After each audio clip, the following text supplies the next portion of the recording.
Hey there, philosophy enthusiasts. Have you ever wondered just how much control you really have over your own body? I mean, when you're alive, it feels like your body is yours to command and care for. But what happens after you die? Who really gets to decide what happens to your physical form? Let's dive into this intriguing question. When you're alive, you generally have autonomy over your body. You decide what to eat, how to dress, and whether or not to get that questionable tattoo. But even then, society imposes certain restrictions. Think about laws against drug use or the need for consent in medical treatments. So, complete freedom? Maybe not entirely. Now, onto the more mystifying part. What happens after you shuffle off this mortal coil? Legally and culturally, this varies around the world.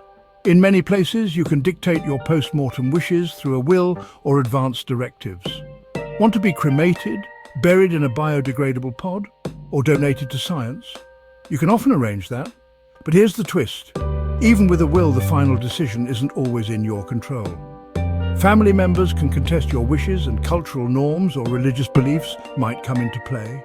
For instance, in some cultures, the body must be buried in a specific manner, regardless of personal preferences.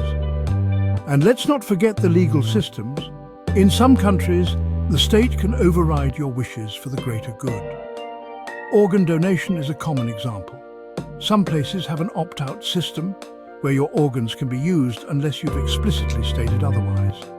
In these cases, your body becomes a resource for the living, potentially saving lives. So what's the takeaway here? While it feels like we have complete control over our bodies both in life and death, the reality is a bit more complex.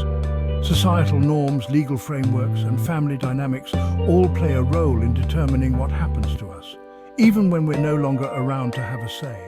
It's a sobering thought, but also a fascinating one. Who knew that the simple question of body autonomy could open up such a deep rabbit hole? If this has got you thinking, maybe it's time to have those important conversations with your loved ones, or even put your wishes in writing. After all, discussing what happens to our bodies after death might just help us appreciate the control we do have while we're still here. Thanks for tuning in, and until next time, keep pondering the big questions.